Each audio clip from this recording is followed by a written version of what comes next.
We're joined now by Republican North Dakota Senator John Hoeven.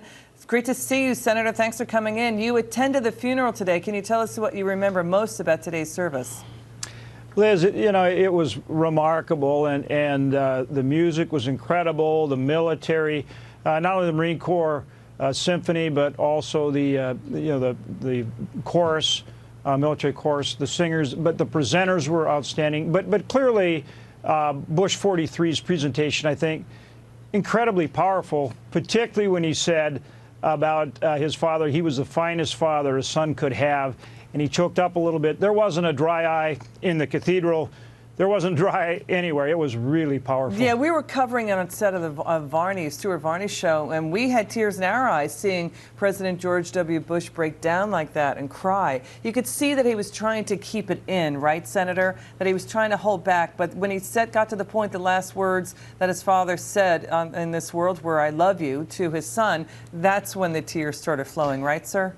Liz, exactly. You know, President Bush 43 is a strong man, and he showed it. You know, you could see he was going through the eulogy, and he wanted to do a good job for his dad.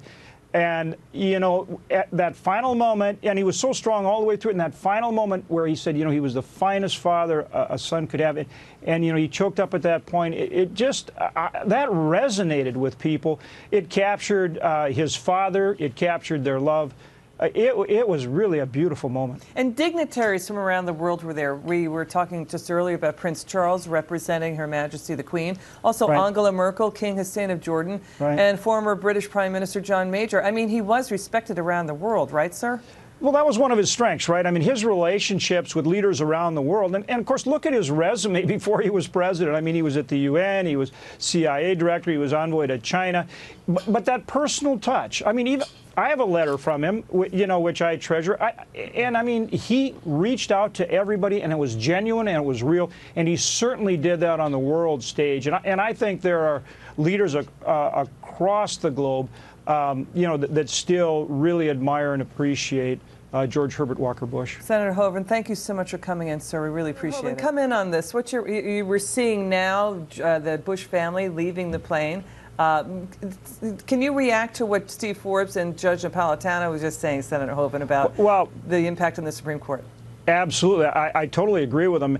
And, you know, it's interesting to watch as the family comes off Air Force One. I've actually flown with both President Bush 43 and President Trump on Air Force One, and to see that magnificent aircraft carrying President Bush and the Bush family, it's amazing. You know, but you're definitely no question that it's been a profound impact on the court. Senator Hoeven, you were there. You were at the funeral. I was taken by biographer John Meacham recounting the president's love for his wife as George W. Bush exits with First Lady Laura Bush, who sets an enduring example of elegance and civility. First Lady Laura Bush there.